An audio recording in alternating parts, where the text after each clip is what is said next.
Welcome back to another video, everybody. If you're new here, my name's Tracy and a very warm welcome to my kitchen. Now, something I've been wanting to share with you for a few days now, but it's been Christmas and New Year, so I've waited for all of that chaos to just calm down, and we're just into 2023 and it's the perfect time to share my brand new kitchen appliance with you. Now, this hasn't been gifted by a company or anything like that. I was actually lucky enough to have this bought from my parents for my birthday and for Christmas for last year, but my birthday is right at the end of the year and we couldn't get hold of this in time for the birthday. So I was very lucky that we managed to get it just before Christmas, and it literally took 48 hours. It was here on the doorstep 48 hours after ordering it. We'll get into it in just a second. I'm not going to spend ages unboxing because there's quite a few unboxing videos out there, but I just wanted to share what it looks like, if I'm going to be able to fit it where I hope to be able to fit it, and essentially is it what we expected, and using it over the next couple of weeks. Now, down here I've actually got a range cooker. So about a year ago, just over a year ago, we put a new kitchen in, so we saved up. I've actually been here 7 years, just coming up. I'm going to do a 7-year video for that. And the kitchen was only just put in after 6 years of being here, because we wanted to make sure that it was absolutely perfect for our needs, which are just quite basic. We don't have extravagant taste, but also to allow us to save up to get what we wanted as well. And this is before the whole cost of living crisis impacted everybody the way it is now. And we bought an electric oven. It's actually an induction oven, and that was going to be what we would use whenever our oil-fired Aga, because we've got an oil-fired Aga that we use throughout the winter, and that forms the heating for the kitchen and things like that. When that switched off in the summer, we would use our electric oven, but unfortunately the cost of electricity at the moment, and well, it looks like it's going to be for a while, is going to be prohibitive. So I'm not going to be able to use this oven as much as I would normally, and essentially it's got two big ovens on it, and there's no smaller option for if you want to put something in. You've got to heat up that whole oven, and it just seems impractical for the times that we're going through at the moment. So yes, these are expensive to buy. So if you can get one secondhand or on Facebook Marketplace, which is what we've been looking at, that would be absolutely fantastic. But to be honest, they are like hen's teeth. We haven't been able to get this throughout December and November when we were looking. And as I say, it came up. There is a website, not a website, an app. It's called Hot Picks or something like that. And I installed that, and they keep an eye on when products are available. And it was actually that app that told me that this was available on the Ninja website.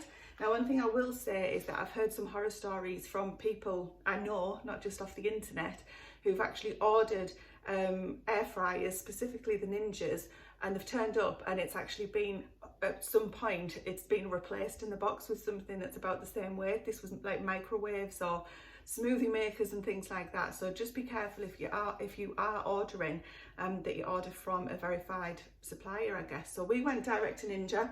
This is the Ninja Foodie Max Dual Zone 9.5 litres, so it's the biggest one they do at the moment. Air fryer. I'm going to get it out of the box, and I'm going to see if it can actually fit in the corner that I've hopefully allocated for it. The box is quite big. It will have some padding in there, and obviously for the delivery, etc. So hopefully it's not being knocked. Hopefully it's okay. I've got this wooden chopping board. I couldn't remember the name of it then. I've got this wooden chopping board that I'm going to put it on, because I don't think it makes sense to put the air fryer directly on the wooden tops, just in case there's a problem with the heat underneath, and I think you need a little bit of space at the back. So I don't think it'll actually fit underneath my shelving that I've got there, but I'm not sure that we would want it to, because I believe you need a little bit of space at the back. But let's have a look. I'll get it unboxed. I'll just get on with that because you've seen an unboxing before, and I'll show you what's in when I've got it out. Okay, I actually knocked the camera while I was doing that. That's just typical of me. Right, so this is it straight out of the box. You do get two manuals with it. There is a quick start guide and instructions. Haven't looked at either of those yet. I will in just a moment.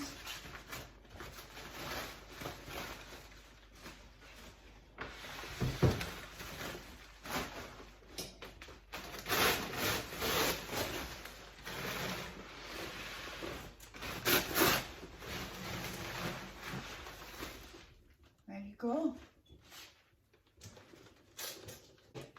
So it actually won't fit under there anyway, so the option's being taken away from me, so that's absolutely fine, because I don't even have the chopping board underneath it yet, and I'm going to need to make a decision on what to do with the food processor, which I do use quite a bit as well. So I'm going to go and take a look at what's in these, and I'll let you guys know what's important from them. The model that I've picked is the AF451, I think it is, and that comes with a temperature probe as well. So I do have my own separate thermometer that I use for cooking chicken and things like that, but it was good to have this one in, because I think basically you can set it away cooking until the temperature is reached, and then I hope that when the temperature is reached it switches off. That's what I'm going to find out now. But tonight we're just going to cook a really simple, I've got some chicken pieces, and I'm just going to do a really simple homemade chips. I've also got some Jerusalem artichokes fresh from the garden, which I thought would be nice to try on those. I'll see what else I've got, and we'll knock up some sort of meal together. And it's got to be chicken in the air fryer the first time, doesn't it? I've seen it done so many times.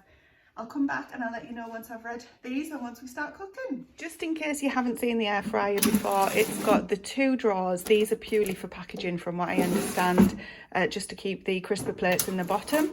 So the reason that I picked the 2 drawers is so that I could get on and cook a full meal, 2 different things at this different times, different temperatures, and get them to both finish at the same time, because that's something that you can do using the sync functionality, I believe. Again, I've done quite a bit of research on this. This is why I waited for the Ninja to be back in stock, because from what I understand, it is one of the best ones. I know there'll be a lot of people that disagree, and I can't say whether it is or it isn't at the minute, because I've got nothing to compare it with, and I've never even used it. So it's looking really good. I'm really pleased with how it looks. It looks nice and slick, and there's no scratches on it from delivery or anything like that. So we'll get it plugged in, and we will have a go at cooking a meal in it just now after I've read the instruction booklet, and I'll figure out where I'm going to keep it and how it's going to all work out for me. Right, I've had a good look through the instructions. They're pretty straightforward after seeing a few people using it on other videos. I'm going to prepare some chips. I was going to do roast potatoes, but I think I'll just do some hand-cut chips. I'm not sure how many potatoes I've got in the house. And I'm going to do the Jerusalem artichokes as well, and we're going to get them in. I'll use the air fryer function for the chips, and I'm going to use the roast function for the chicken pieces. To be honest, it's probably going to be a very similar result, because it's just temperature, and I don't believe they do anything different between the two, but air frying is an alternative to deep frying to get the crispier results apparently. So whether or not roasting would do that, we shall see, but that's the functions that I'm going to use. I'm going to get my food prepared, because I want the potatoes to soak in some cold water for about 30 minutes before we get them in the air fryer, just to remove the starch. Actually, I forgot to say I've got some sausages out, because the kids aren't too keen on the chicken pieces. Did I already say that? Anyway, I've got sausages out that I'm going to do at the same time as well.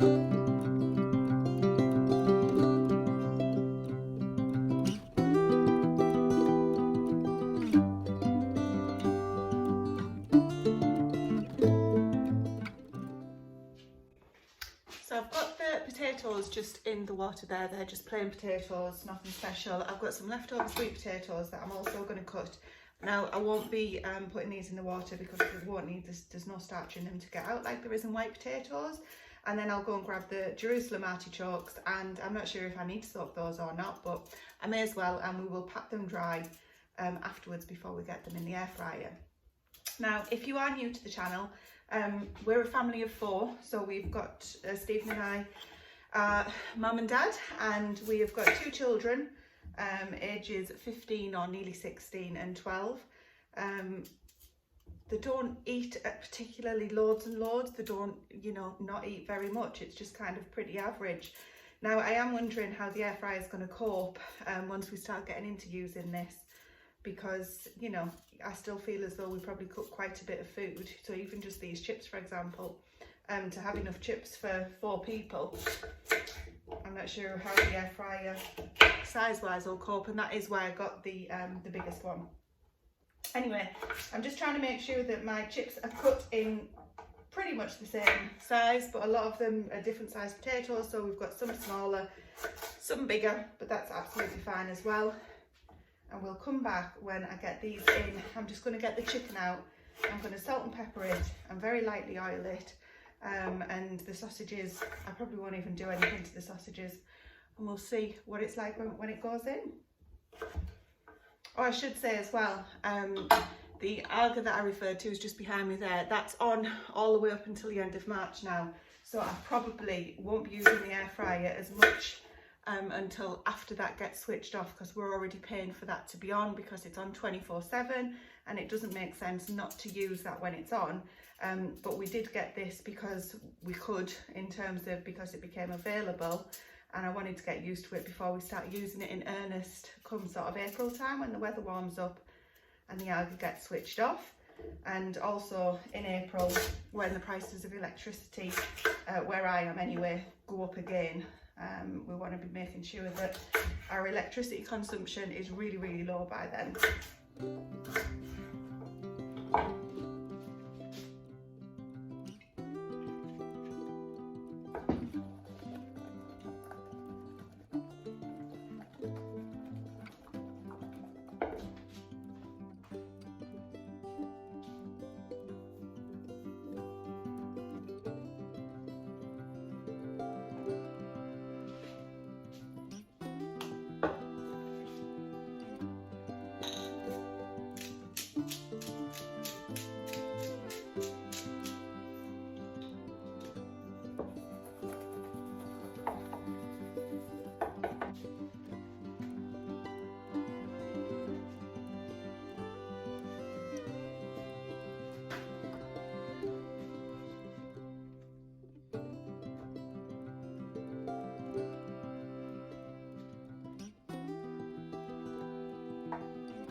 As you can see, this is what it looks like once it was in the air fryer. Now the kitchen was getting a little bit chaotic, so I've just turned the volume off so I can do a voiceover and tell you what I was doing.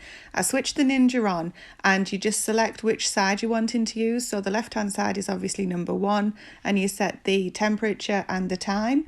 And then if you press number 2, you select what type you want. So I've gone for air fry. I used roast on the left on number 1, and I wanted to sync these. Now I'd already set the temperature and the time to be the same, so I didn't need to press sync because they both were exactly the same. But just in case, the sync function makes sure that they both finish at the same time. And when it was done, it was absolutely delicious. This is what it looked like. So I put the sausages in halfway through on top of the chicken, so it took about 25 minutes in the end, and it was really, really nice. I'd highly recommend it. I did give it a good couple of shakes during the cooking process because it does say all over the leaflet that you should do that, but I'm highly recommending it, and watch out for more videos on this.